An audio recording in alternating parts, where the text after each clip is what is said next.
Life is about change. This is a career week, I hear, right? And career means that you are looking so many years ahead. So many years ahead. There's going to come a time when you won't have to rely on your parent. Your parent will say goodbye to you and you have to stand on your own two legs. Then what will you do? You are living in a century, which is the 21st century, where you sit here and work in America, China, Japan. And someone in Japan works in Uganda. You're living in a time where there are no borders anymore. Borders anymore, not borders, but the borders. They are not there anymore. In other words, the countries are intertwined. You are living in an economy that is a knowledge economy. The one sure thing about life is change. That's the one sure thing about life, change. You all started off in your mother's bellies, right? You became babies. You became toddlers. You became young. Now you are young. You became preteens. Oh yes, preteens. I love that. What a long time that was for me. Preteens. Then you will be teens. Then and then and then. Are we together? Adults. And the whole world will be sitting on your shoulders when you become adults. Responsibility. Change is certain. Now, 21st century is even worse. It is so fast. Every time, technology keeps shifting. Yes or no? The phones keep changing. Today we are at 5G. Yes?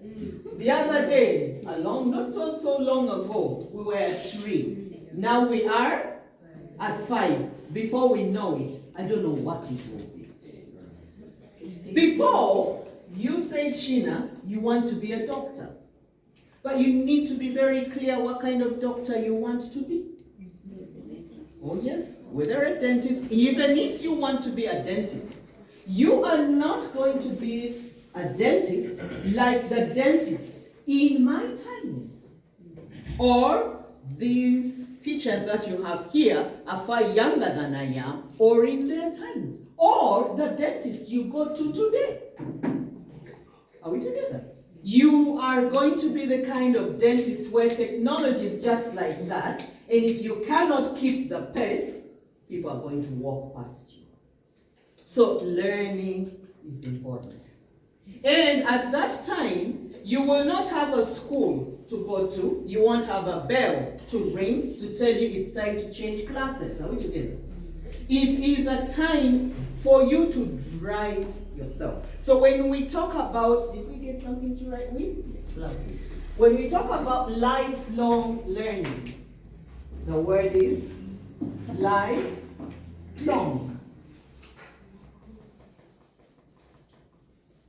Lifelong learning. Are we together?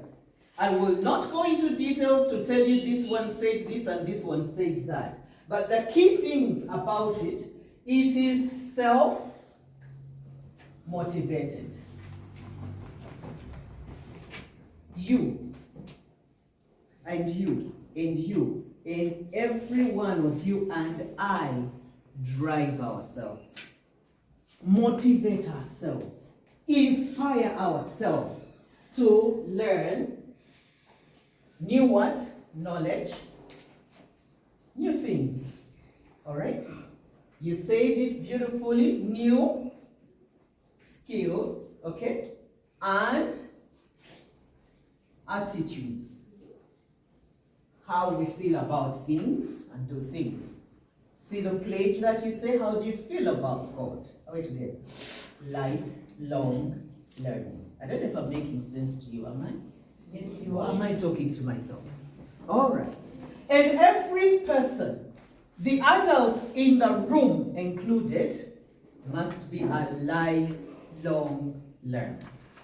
Lifelong learner. So you motivate yourself. So this self-motivated learning is also voluntary. No one forces you. No one forces you. But I promise you, when you grow older, life itself will force you. Life itself will force you. For example, look at me. How old am I?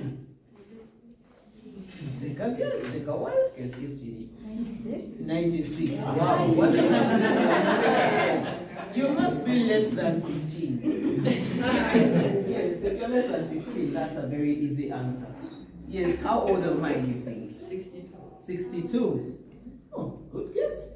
50. 50. 59. 52. 64. 69. Sorry? 65. 55. 60? You hit the mark. 65.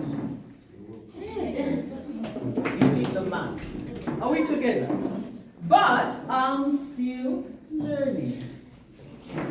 I learn from old people. I learn from young people. I learn from people your ages, because learning never ends. And every single one of us is created differently by God and gifted differently. So you have a gift that I do not have. You said you love knitting. And I told you, for the life of me, you could learn knitting. For the life of me, I can't even begin to think about knitting, because coordinating things is something I find a little bit of challenge. Are we together? But if push came to shove, I would learn. If push came to shove and I had no way out, I would learn. So it is voluntary, it is self-motivated. You learn in terms of acquiring knowledge, new ideas, new things, new skills, and attitudes. That is what we're talking about. In the 21st century, it is important. If you look at the jobs, today, many jobs are becoming, I'm giving you a very big word, obsolete.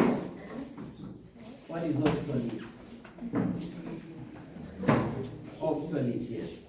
I could say it's just like this. Yes. I Oh, could yes. say it means getting more noticeable. More noticeable. Good attempt. Benjamin. I guess it means outdated. Outdated. Yes. Noticeably outdated. It is being phased out. Being phased out. Very soon, people that bring tea for you will not be there, because robots can do this job. They can. You are the people that should be most interested in things like robotics, yes? This is what your new one is. Now, if you are going to be replaced by robots, you had better start finding new skills, new knowledge, new reasons why you should exist, and how you are going to exist, how you are going to make a living in this world. And where we go, when we came out, getting a job was very easy. Very easy. The adults in here will tell you it's not so easy anymore, is it? And by the time you get there, the jobs are not there. There are too many of you. So the way to go is for you to employ yourself. So if you do not cultivate a love for learning, a love for reading, wanting to know, and not only knowing, but what you know, trying it out and doing it, okay? So learning to do, are we together? And not only stopping at learning to know and learning to do, but also learning to feel, He finds it hard to do this thing, but I could show him a trick or two. And if I show him this trick, I will open the door for him and he will be able to feel to do this thing. So what is it? I feel empathy for him. I have put myself in his shoes and seen that without this is how he would feel. So I don't want him to feel like that. I want him to feel good, like I feel good. So I go out to help. So you learn to know, you learn to do, you learn to feel, and you learn to live together. You are all living together here at the orchard. Yes or no? And you know that if you live together, there are things that people don't like, and there are things that people like. So you begin to find a way on how you can be part of your class, part of the school. All this is learning. So when we talk about lifelong learning, these are all the things that we're talking about. Am I making sense? Why should we bother with this one? Tomorrow, you're going to be on your own. You're going to be on your own. You need to be able to find information for yourself. You're going to be in a challenge. You are going to find yourself in a challenge. You remember when I say, why do you sometimes feel like you don't want to wake up? Yet it's a bad world. Because you have challenges. And you have not developed your skills of finding solutions to challenges. You can only do that if you keep on learning. To know, and after knowing, you try it out, you do. And after doing, are we together? You analyze, did it work, did it not work? Could it be better this way? You change it a little bit. And before you know it, you have a solution to your challenge. And before you know it, that solution could actually make money. That is how the work of the 21st century is going to be. So the teachers in this room, helping these learners to become critical thinkers, helping these learners to become creative, helping these learners to learn how to solve problems is the greatest gift you can give to them. Then the moment you solve one challenge, it will inspire you to keep on moving and solve another and solve another. And like me, you will sit in your armchair and go and tour the whole world without a visa. One other thing learning does for you, because you're finding out new things, right? You're finding out new skills. And I believe, like you believe, that there's only one key source of everything you want, and that's the Bible. That's the key. That's the key. Lifelong learning increases wisdom. It increases wisdom. Lifelong learning. And with all the technology that we have, with the ability to create things, some of the things are very, very destructive. In the 1940s, they created a bomb that destroyed Japan, and the effects are still being felt today. That was in the 1940s. The effects are still being felt today. In the children that have been born, and those children that were born, and the ones after them, they're still being felt.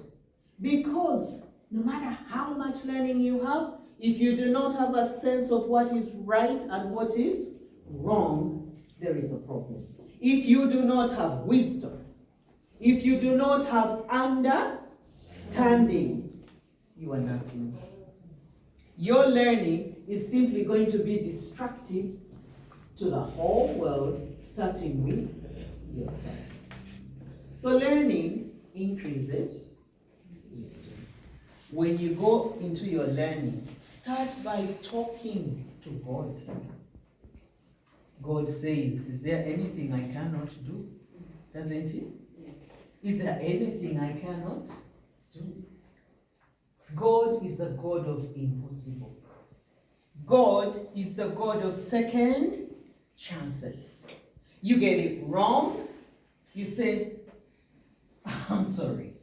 He gives you another chance. Then you sit down, offer your book or offer whatever it is, and you cannot work out for the life of you where this problem is taking you. And you say to him, Father, give me wisdom. And you believe. If you don't believe, you will not get it, because then you're a double-minded person. And if you read the book of James, God doesn't like double-minded people or people who sit on the fence. You must choose which way you are. Are you for the devil or are you for God? You can't be for both, because the Bible tells you light and darkness do not walk together. Am I making sense to you? Now I'm coming to a close. Wisdom and understanding. That's my prayer for you all. Wisdom and understanding. Wisdom. Where does wisdom come from? Where does understanding dwell? If you read the book of Job, chapter 28, verse 20, that question is posed. Where does wisdom come from? Where does understanding dwell? And the answer is, no one knows. The birds don't know. We hear a rumor about it, but no one knows. But if you read further, if you are interested, you will read the book of Job, you will go to the Proverbs, you will read so many of the books that are there in the Bible, and it keeps taking you back to the word wisdom. In the same chapter, he says, and he said to the human race, the fear of the Lord, that is wisdom. And to shun evil is understanding. So you want to know what wisdom is? It's the fear of the Lord. You want to know what understanding is? It is to shun evil.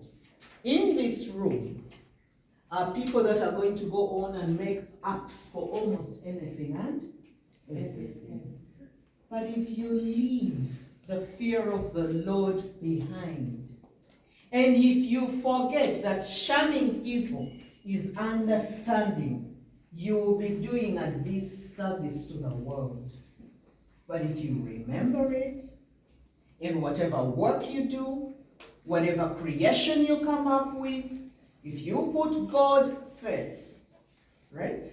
And you begin to think and ask yourself, as I make this up, what is the potential for destruction? And what is the potential for this app to do good? Are we together? And then you discover the destruction, so you begin to work on how you can minimize the ways in which your app can be used to destroy. Are we together? If you can do that, then you have understanding. So as I conclude, I want to say, trust in the Lord with all your, and lean not on your own understanding. Trust in the Lord with all your heart, and lean not on your own understanding. And in the same chapter 3 of the book of Proverbs, it tells you, do not be wise in your own eyes. Do not be wise in your own eyes. Fear the Lord and shun evil. Do you see he has gone back to Job 28? The fear of the Lord, that is wisdom. And to shun evil is understanding. So he says, Proverbs 3, chapter 3, verse 5, he says, do not be wise in your own eyes. Fear the Lord and shun evil. Lifelong learning is voluntary, self, new knowledge, new attitudes. You learn in a formal way, like in this setting of a school, in an informal way in your home, as you talk with each other during break, there is something you are learning. And as I sit with you from your answers, there are things I have learned. I need to repeat for you the pillars of learning, okay? Any subject you learn here, even out there, whatever you learn, okay? You must learn to know. Are we together? Write it down. Write it down. Learn to know. Learning to know. Okay? When you are learning to know, you will acquire a lot of knowledge. Are we together? Now, after you learn to know, you must learn to do. You must learn to do. Learning to do. So the knowledge that you have got, turn it and use it to acquire skills. Are we together? Yes. And acquire what? Skills. Are we together? And now you have the knowledge, you have the skills, you have learned to know, and you have learned to do, okay? Now move on. Learning to feel. To feel. Here I am. I'm the best at everything and anything. So do I go loading it over everybody? I have not learned much. But if I know and I am able to do, and I discover that Mrs. Rusoke doesn't, and I take off that 10 minutes to sit with her and feel, think about how she feels. I think she doesn't feel good that she cannot do this thing. So I say, Mrs. Rusoke, let me show you how this thing can be done. It's not that hard. Let's work on it together. This is how it goes. If you do this, and you do this straight, and she tries it. See, now add something else. Do this and that. And she does it. And then you say, how else do you think you can do it? And before you know it, she's also doing it. And you see a smile coming over her face. I have moved on to learning to feel. Important for human beings. Are we together? And then at the end of it all, learning to live together. If we live together, if I came into here and the road was littered with rubbish, I'd be like, what's going on here? How do these people live together? See the question I'm asking? Because I am sure in this room there are people who don't like to see litter. Am I right or wrong? There may be others who don't even bother to think about it. So, those who think about it, you are offending them. And you are making your living together hard, difficult for them. So in life, as a lifelong learner, you have to learn to know, right? And learn to do what else? To do. And to feel. And